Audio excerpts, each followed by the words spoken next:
Gerson Rincón, empresario minero, ingeniero de minas, ha construido su camino con las botas muy bien puestas, pero con un ingrediente especial: su fe y creencia en Dios.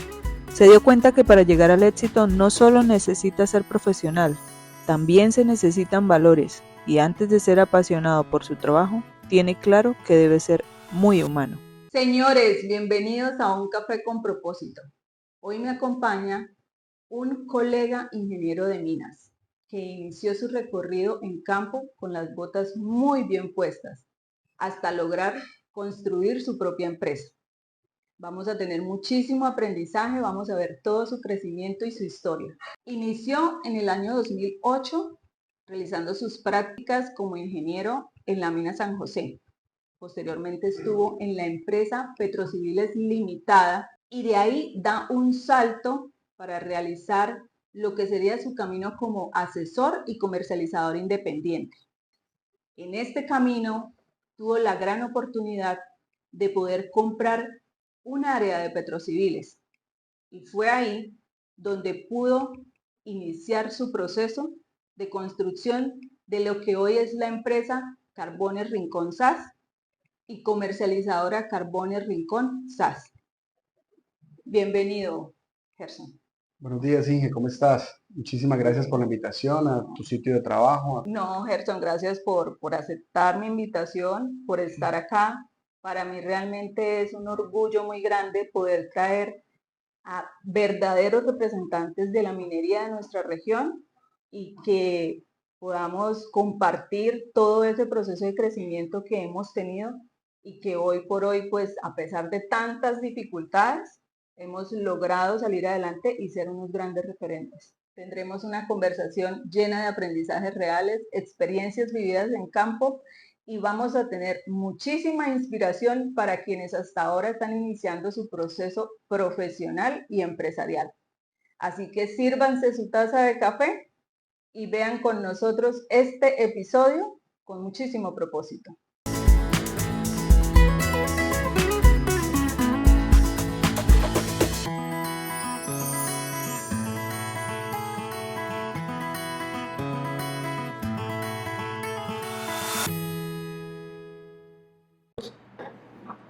Bueno, Gerson, para iniciar, cuéntanos cómo fue que inició ese camino como profesional. Cuéntanos esa historia de qué te motivó a ser ingeniero de minas y cómo fueron esos primeros pasos como profesional. Pues Inge, en realidad yo creo que toda mi trayectoria, estos 18 años que tengo como ingeniero, ha sido como algo forzado por mí, o sea, luchado, requerido. En el 2008 yo trabajaba en centrales eléctricas, me llevaron a jugar voleibol porque jugaba voleibol y ahí conocí a un ingeniero que era el cuñado de Juan Carlos Bermúdez, uno de los propietarios de la mina San José. Y él me dijo: ingeniero, yo aquí en Central lo puedo tener para que usted juegue voleibol y quedemos campeones muchos años, pero yo quiero que usted haga su carrera, que sea ingeniero de minas. Y me presentó con Juan Carlos y hice las prácticas con Juan Carlos en la mina San José. El 1 de julio del 2008 comencé las prácticas. De ahí empezamos a hacer supervisión diaria. De las 6 de la mañana entramos a la mina y hasta la 1 de la tarde salíamos a almorzar y hacíamos toda la supervisión. Y siempre decían: ingeniero, habíamos 4. ¿Quién quiere hacer turno de noche? Yo me doblaba en turnos porque a mí me gustaba aprender. Quería como saber por qué eran las minas, porque pues no es lo mismo que tú aprendes en tu carrera, hacer la parte práctica. Y cuando yo empecé a entrar a la mina, se me empezaron a llegar todos los recuerdos o todo lo que yo había estudiado. Ah, mira, sí, esto es para esto, sí, esto funciona así. Y pues quería comerme el mundo y quería aprender de todo lo que es la parte operativa de las minas. En la San José fue una etapa muy bonita porque aprendí toda la parte operativa de las minas. Pero ahí, finalizando año, hubo una visita de Ingiominas, en ese entonces, hoy Agencia Nacional de Minería. Fue el ingeniero Freddy Quinn Quintana. Y pues esas visitas las supervisaba, eran los supervisores que tenían años y el ingeniero jefe de mina. Pero en una conversación yo escuché que el ingeniero Freddy Quinn necesitaba un ingeniero que supiera manejar los mantos intercalados que manejan la San José para un proyecto en la Bateca. Y yo me le presenté al ingeniero como 15 días después y le dije: ingeniero, yo trabajo en la San José, soy practicante, pero quiero como crecer e irme para otro lado y me dijeron que necesitaba un ingeniero, puedo contar con usted Aprender más. y aprender algo desde el inicio porque creo que la mina está iniciando. Me dijo, sí señor, efectivamente la mina está iniciando, queremos iniciar con alguien que sepa, que tenga experiencia y pues yo creo que usted es indicado. Me llevó y me presentó con el ingeniero Fabio Paredes, gerente y dueño de Petrociviles Limitada. Hablamos con él y me contrató a partir del 10 de enero del 2009. Desde ahí empecé a trabajar con Petrociviles y luego de Petrociviles empecé a manejar otra función. Era el encargado de la parte operativa de la mina. Esa mina se llamaba Pico de Águila en ese momento.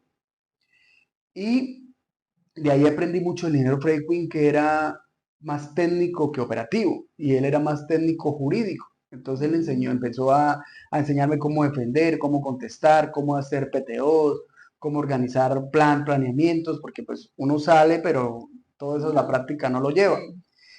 Y el ingeniero Fabio me empezó a enseñar los costos, sacar presupuestos de cómo hacer una vía, de cómo hacer un casino, de cómo hacer un polvorín, de cómo organizar el metro avance de una cruzada, qué es lo que lleva, las perforaciones, los tacos de gel, la carrilera, la madera, o sea, unos costos generales de cuánto necesitaría invertir él para poner a producir la mina. Entonces empecé a aprender otra cosa que no sabía en la San José. Entonces me fui viendo como un ingeniero integral en costos, en operación, en parte técnica, hasta que pude lograr tener lo que hoy he podido lograr con mis empresas. Pero creo que esos fueron los primeros años de aprendizaje, de querer comerme el mundo y ¿Qué lo de motivó a ser ingeniero de minas? qué me motivó a ser ingeniero de minas. No, pues yo soy de las personas de lo que empiezo lo termino. Y 3 semestres me dijeron que si podía cambiar arquitectura, pero no. Yo entré a una mina y dije, esto es lo mío, esto es lo que me apasiona. Y a hoy, yo llego a una mina y veo las minas y empiezo a darle asesoría a las personas sin que me las pidan. O empiezo a preguntarle esto y esto. Para mí eso es como una pasión. O sea, ir a una mina es pasión para mí, me encanta estar en campo. Creo que mi trabajo es más de campo que de oficina. Y tener la pasión como ingeniero hoy es muy poco lo que se ve. Tuve la oportunidad con Oscar en el primer episodio de compartir y realmente quien se ha mantenido en crisis, quien se ha mantenido en dificultad, quien ha permanecido con constancia y perseverancia, es ese ingeniero apasionado. Sí, así Porque si es. uno no tiene pasión por lo que hace, realmente apaga y vámonos. Y empieza uno como a buscar en dónde es que yo quepo. Pero si uno siente pasión por lo que hace, es lo que lo lleva a construir y a tener grandes logros y éxitos en la vida, como, no solamente como profesional, personal, laboral y demás. La minería, aparte de la pasión, necesitamos ser muy disciplinados y constantes, porque la minería no es fácil. Dijo un amigo, yo lo escuchaba cuando era empleado, yo la minería no es para pobres, y en realidad que la minería consume mucho tiempo, mucho Inversión. dinero para invertir, para ponerla a producir. Pero las inversiones hay que saberlas hacer porque hay muchas personas que se han metido a ser mineros con muchísimo capital y se han quebrado y no han podido lograr sacar las minas adelante. Entonces creo que hace falta que esas personas que vayan a invertir busquen ingenieros apasionados que quieran contribuir Que sean íntegros y que sepan la inversión consciente para iniciar, para iniciar una mina. ¿sí? Para iniciar las labores en una mina.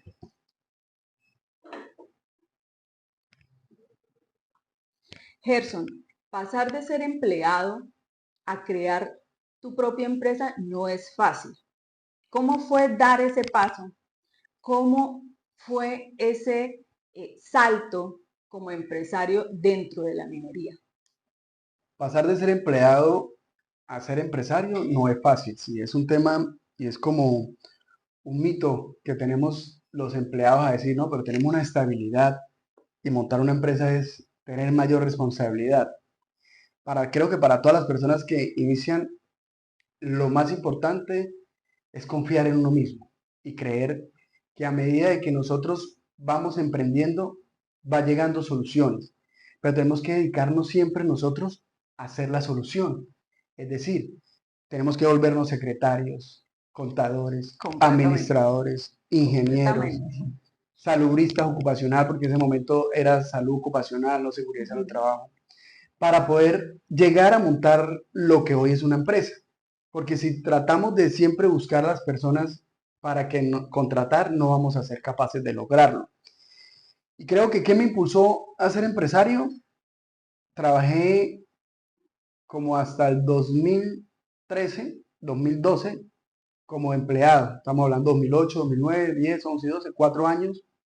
Después salté a la asesoría porque pues no es fácil como saltar a ser empresario y necesitaba como las bases para mantener mis recursos para poder mantener. Entonces trabajé en 3 minas como después de ser empleado, fui asesor.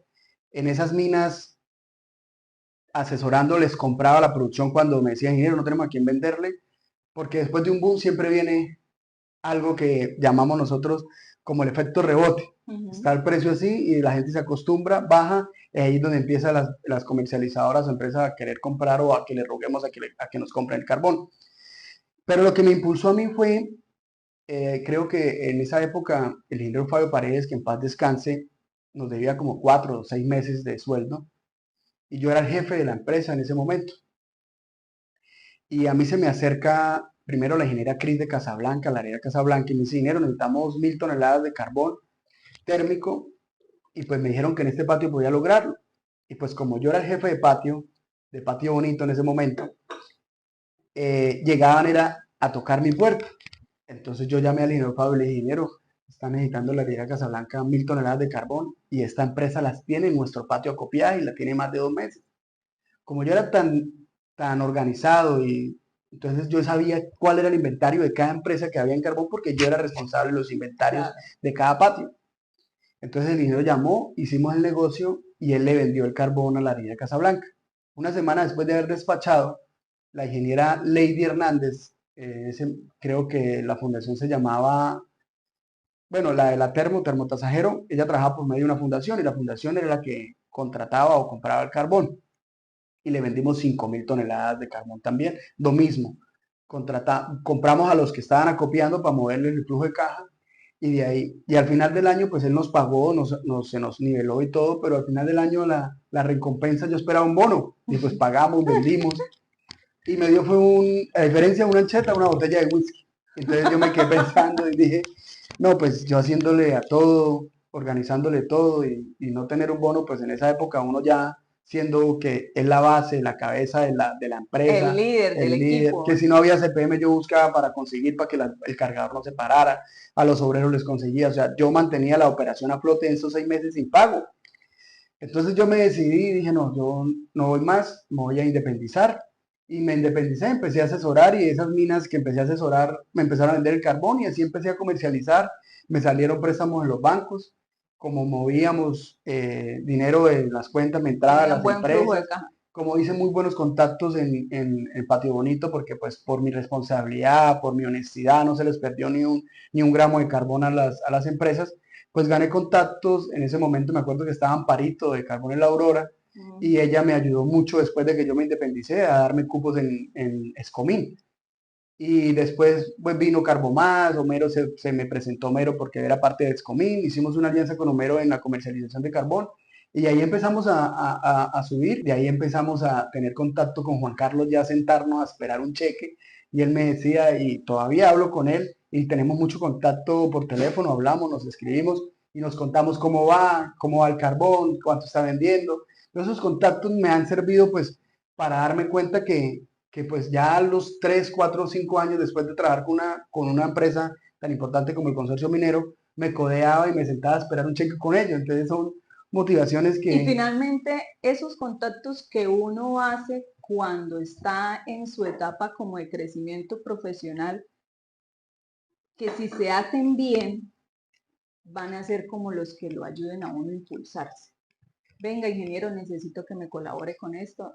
Y si ya lo conocen a uno, ya uno dejó esa puerta abierta en su etapa como profesional, ellos son los que van a decir si es un ingeniero que vale la pena, es honesto, es leal, ayudémoslo. Y hasta a veces dan recomendaciones sobre uno. Entonces eso hace también parte de lo bueno que uno va dejando en el camino como profesional, que le permite darse el paso a decir, yo creo que soy capaz de armar empresa. Algo que me parece O sea, como que me llena en la parte profesional es saber que cuando mis aprendices, porque yo contrato aprendices en todas las minas, cuando mis aprendices salen de práctica, dicen, yo trabajé con el ingeniero Gerson, todos los contratan. Lo que es Carbomás, lo que es Escomina. No, usted trabaja con el ingeniero, usted debe aprender mucho de costos, sabe mucho de costos. Y los contratan. O sea, salen Bueno, con una carta de presentación 6 meses y salen a flote. O sea, ellos ya llegan a ser jefes, llegan a ser jefe supervisor en las minas. Y eso a mí, siempre que les pregunto a los aprendices, me dicen, no, dinero, me ha ido súper bien, me han contratado. O sea, me gusta que salgan de mi empresa a crecer. Porque yo siempre les digo, conmigo no van a crecer mucho, pero van a aprender. Porque pues yo soy ingeniero de minas y yo soy el que diseño, el que hago toda la operación, la parte técnica. Entonces ellos lo que hacen es aprender, se llenan de conocimientos, que es lo que a nosotros nunca nos y enseñan. es exacto, y es lo que yo siempre digo que para uno ser un buen líder tiene que soltar.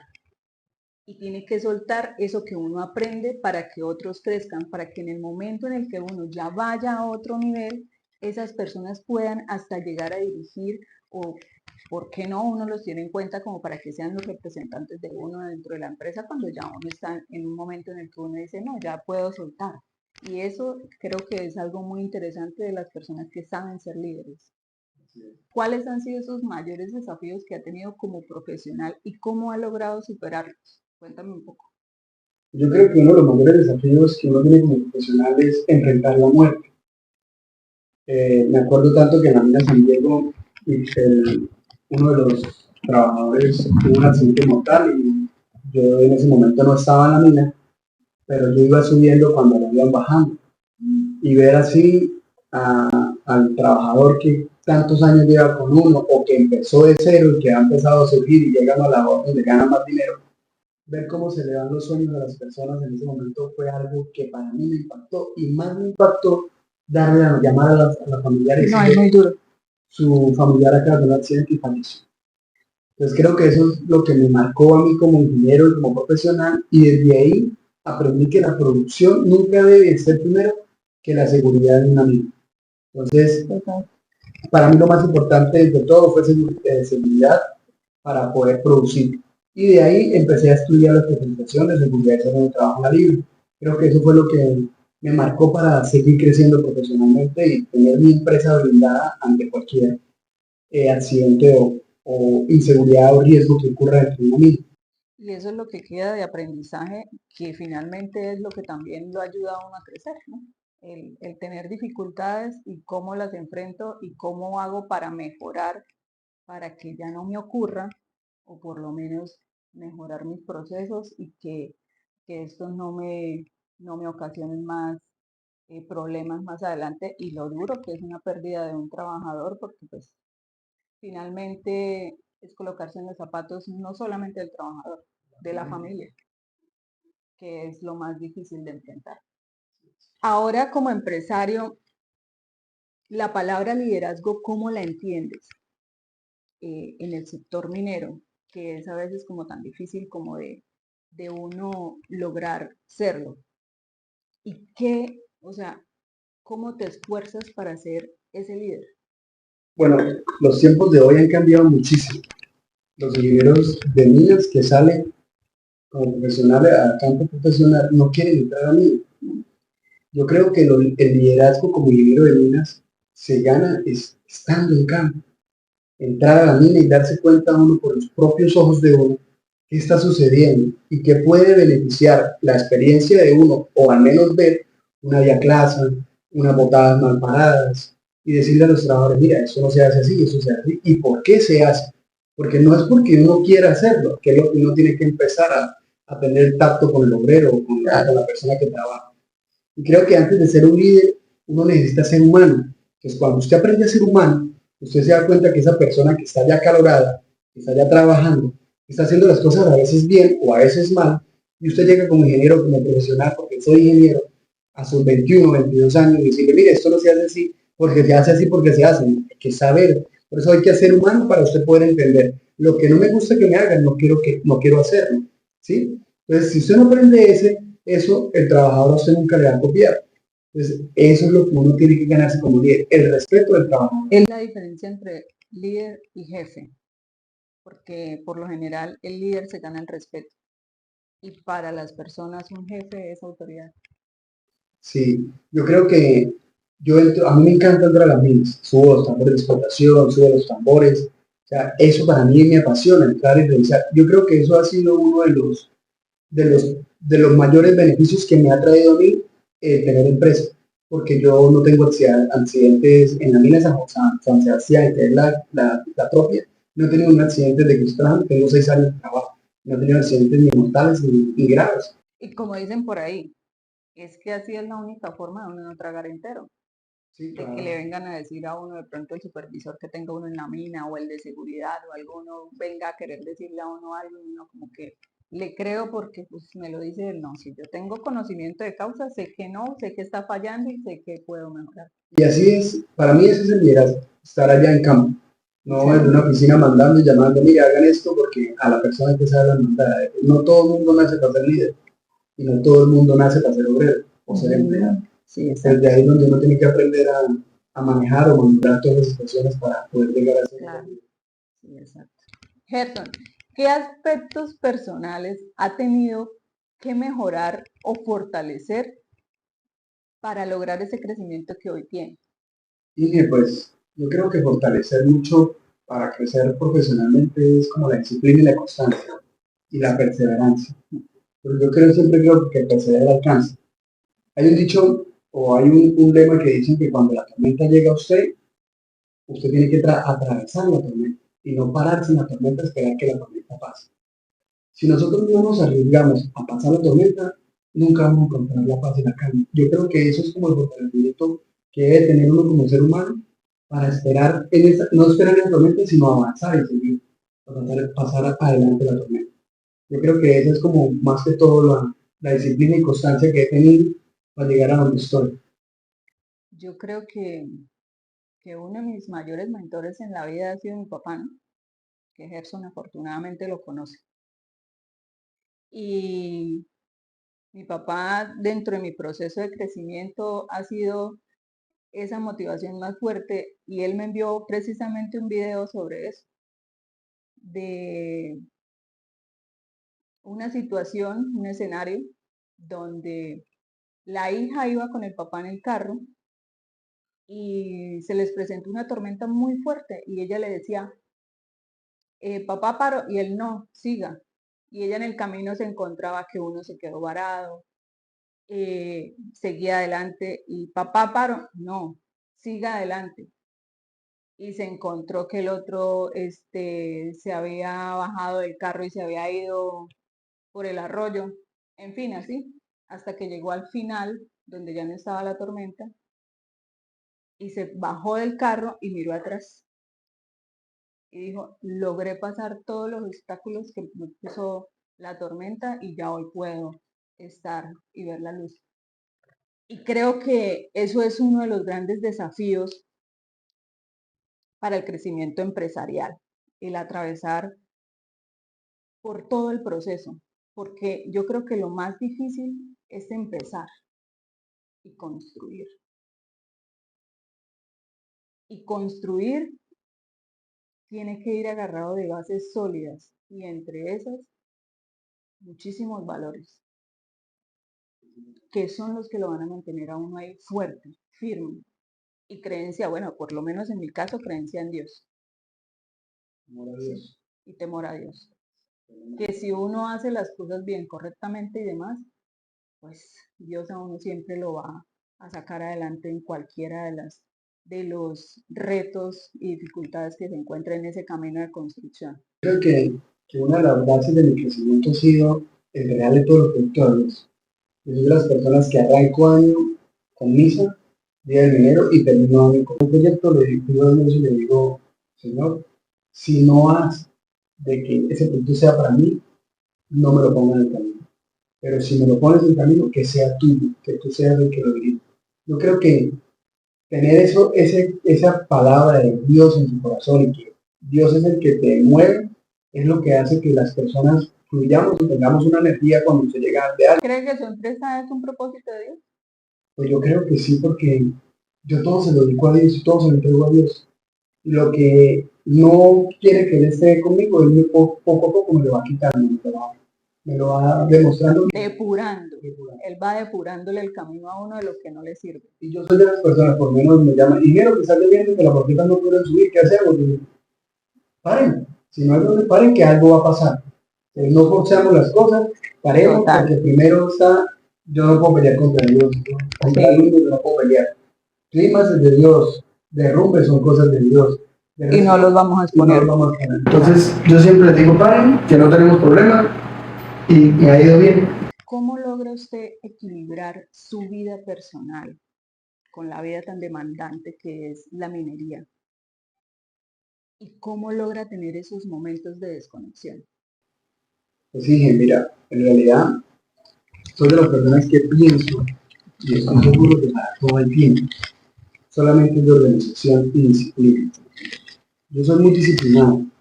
Yo me paro a las 4:30, 4:45 de la mañana, me baño, salgo a entrenar, salgo al gimnasio, entreno de 5:30 a 6:30 o 7 de la mañana, dependiendo cómo vaya la rutina. Y de ahí desayuno, me ducho en el gimnasio y salgo a trabajar, sea para campo, sea para... Eso lo aprendí a hacer hace 2 años, porque anteriormente, esos 2 años, yo era el de todito en la empresa. Entonces ya uno empieza a crecer y empieza a delegar y empieza a diseñar. Y aprendí a delegar, porque para mí era miedo de entregarme a algo y aprendí a delegar, pero desconectarme yo creo que nunca me desconecto sino hasta cuando me quedo dormido. Tengo una cualidad, duermo muy bien, soy de los que me desconecto durmiendo, la única forma de desconectarme, durmiendo.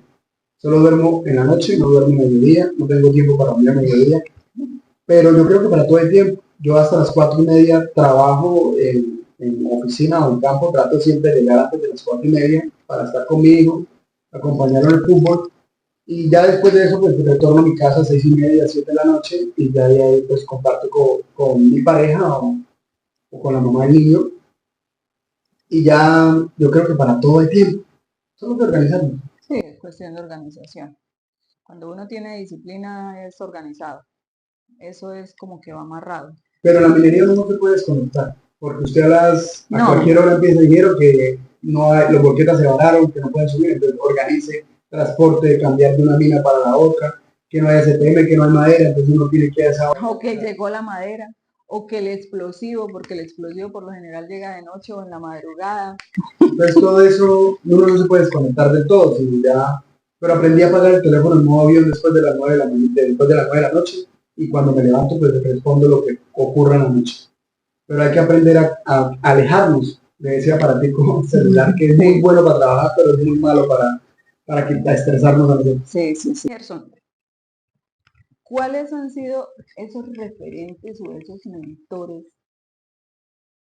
que lo dejaron marcado en su vida?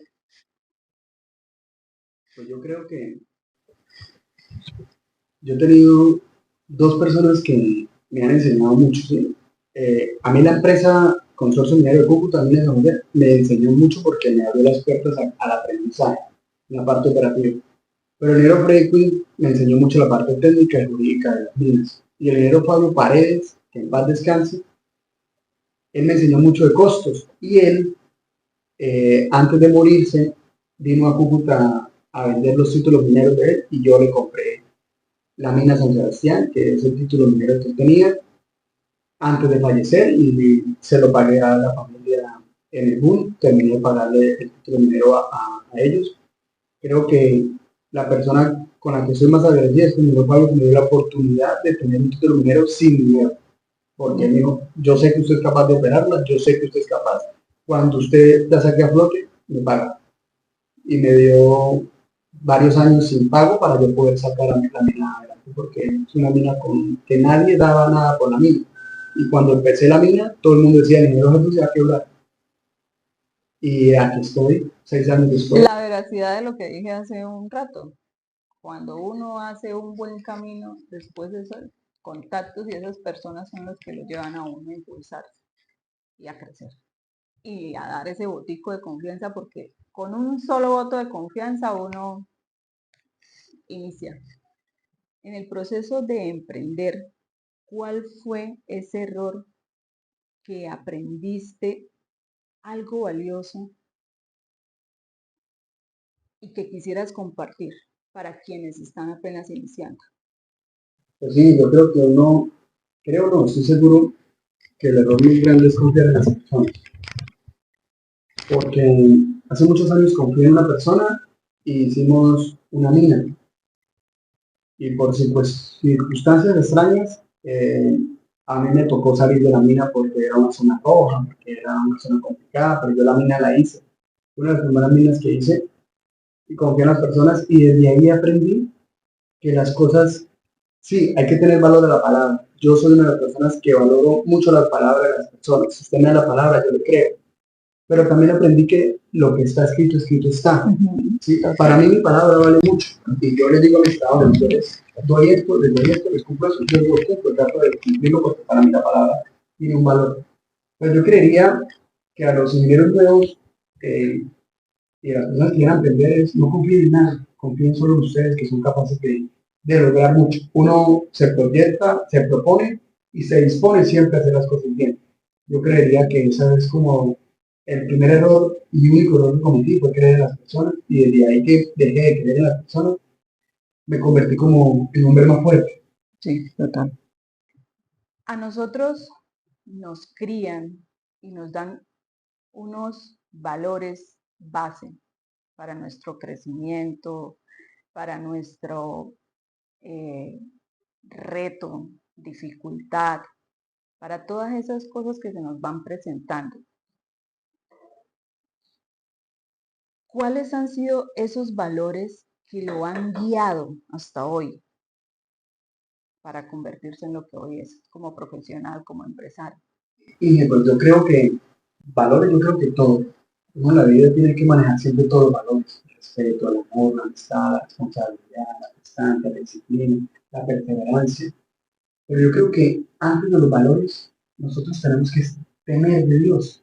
Porque la persona que teme en Dios y confía en Dios, él nunca va a amar, o sea, él va a amar a Dios sobre todas sus cosas. Y al amar a Dios sobre todas sus cosas, va a amar al prójimo. Y nosotros como humanos tenemos que amar al prójimo como nosotros mismos. Si usted no tiene ese don o esa cosa en su corazón de amar al prójimo como a usted mismo y de no querer hacer lo que no le gusta que le hagan, es lo que a usted lo lleva como a que esos valores se cumplan. De ser empático, de conocer y de colocarse en la posición de los demás. Yo creo que eso es lo más importante para emprender, o sea, como para lograr lo que uno quiere tener en la vida. ¿Cree que su familia, sus padres o alguien muy cercano fue quien formó esa creencia y esos valores en usted? Pues, y yo creo que mi mamá jugó un papel muy importante en mi vida porque yo desde que nací sin papá. Mi papá nos dejó y mi mamá siempre ha sido ese motor, esa persona que ha demostrado que pudo sacar a sus tres hijos adelante profesionales, ella solita. Y yo creo que ella me enseñó que si no trabajamos, no comíamos. Y yo desde muy pequeño trabajo. Entonces, hay muchas experiencias de mí desde los 13 años. Yo sembré matas de cacao, me unté con mierda de arenosa que le echan a las matas de cacao. Fui jefe de seguridad en eventos porque siempre he sido grande. Fui taxista en la universidad, manejé taxi. Entonces yo creo que ella fue la que me dio el valor a trabajar. O sea, se tiene que trabajar para poder tener sus cosas. Y yo creo que eso fue lo que a mí, esa fue la base fundamental. Y yo creo que cuando uno crece desde la necesidad, crece fuerte. Sí, claro. Cuando uno crece desde la necesidad, crece fuerte. Porque en la necesidad es donde usted se enfrenta a todo, contra todo, con lo que sea, para lograr salir. Y eso es lo que lo hace a uno fuerte. Que creo que hoy es esa su gran fortaleza. Y lo que lo ha mantenido y lo que lo ha llevado a de pronto tener ese reconocimiento a pesar de estar joven. Porque, pues, digamos, decir, tener una empresa, tener comercializadora a la edad suya, hay un camino bastante largo por construir y que lo haya hecho estando joven, pues Sí, yo ya llevo 13 años con la empresa. imagínate. Bueno, Gerson, ya estamos finalizando esta charla. Si tuvieras que mirar a ese joven que hasta ahora estaba empezando, que tenía la ilusión y el sueño de lo que hoy es, ¿qué consejo le darías? Dije, pues yo creo que a ese nivel de lo que empezó a hoy, diría que no cambiara nada. Creo que todas las experiencias vividas, todo eso que me ha formado a lo que soy, no lo cambiaría. Nada, no cambiaría nada de lo que me ha pasado. ¿Qué consejo le daría a los ingenieros? Que se coman el mundo, que aprendan dentro de la mina, que uno dentro de la mina está aprendiendo. En campo no se hace lo que usted en un escritorio lo hace. Nada de lo que usted hace en el escritorio se logra hacer a cada día en una mina. A mí siempre me han preguntado, ingeniero, saquen un planeamiento para 6 meses, si yo invierto tantos millones, ¿cuándo puedo tener? Porque es que yo no puedo decirle a usted invierta tanto sin saber cómo es la mina por dentro. Pues si yo no conozco, lo primero que digo es tengo que hacer visita. Total. Pero yo creo que los ingenieros nuevos deben tener esa constancia, disciplina y perseverancia. Porque he tenido aprendices buenos como he tenido aprendices regulares dentro de mi empresa. Y veo la necesidad de que, eso no nos enseñan a nosotros en la universidad, a ser perseverante y constante, pero tienen que Eso lo enseña la vida. quitarse ese glamour de que soy ingeniero y llegan a la mina. El título nada más y Sí. ya se creen, mejor dicho. Entonces eso es como lo que veo en los ingenieros, lo que le quería. Pero yo no cambiaría nada en mi vida. Bueno, Gerson, ya para finalizar, la pregunta obligada. ¿Ha cerrado algún contrato? ¿Ha hecho un nuevo cliente? Dentro de su entorno empresarial, cada una de esas vivencias lo han llevado a de pronto sentarse a tomar una taza de café para cerrar algo, un negocio, de pronto un nuevo contrato, no sé. Pues sí, la mayoría de las veces se cierran los negocios en los cafés. Ingeniero, vamos a tomar una taza de café y compartimos y hablamos del negocio. Pero como el café es el tradicional de Colombia, es la marca de Colombia, pues a todos los colombianos les gusta cerrar negocios con tomarse un Así café. no les gusta. Así no les guste. Yo no soy amante del café, pero me lo tomo para que... Hoy le tocó obligado. Gerson, muchísimas gracias por aceptar esta invitación. Para mí es un honor poder contar con invitados tan especiales y yo digo que son diosidencias cada vez que yo puedo coincidir con personas que me hablan tan bonito de Dios, que compartimos esa creencia y que finalmente dejamos un mensaje. Para mí realmente es muy llenador y esperanzador ver que todavía quedan personas con ese tipo de creencias y con esa pasión y ese amor con la que crecen y con la que se forman. Entonces, pues nada, para mí las puertas de mi casa, de mi podcast, abiertas para dentro de un futuro volver a sentarnos y que ya le guste el café y que podamos compartir muchas más experiencias. Oye, muchísimas gracias por la invitación, por la tacita de café, está muy deliciosa, por el lugar, muy ameno. Me sentí como si estuviéramos hablando normal. Sí, claro. Una entrevista esa era la me intención. hizo recordar muchas cosas que he vivido y las cuales no cambio. Y a veces es chévere sentarse a hablar de uno de todas esas experiencias que uno ha tenido. Que sean lo bueno y lo malo. Exacto. A todos, muchas gracias por ver este episodio con muchísimo propósito y en el que Dios fue el ingrediente principal. Los espero en un nuevo episodio y no olviden tomarse su taza de café viéndolo. Un abrazo. Soy Ivette Sánchez y esto es Un Café con Propósito.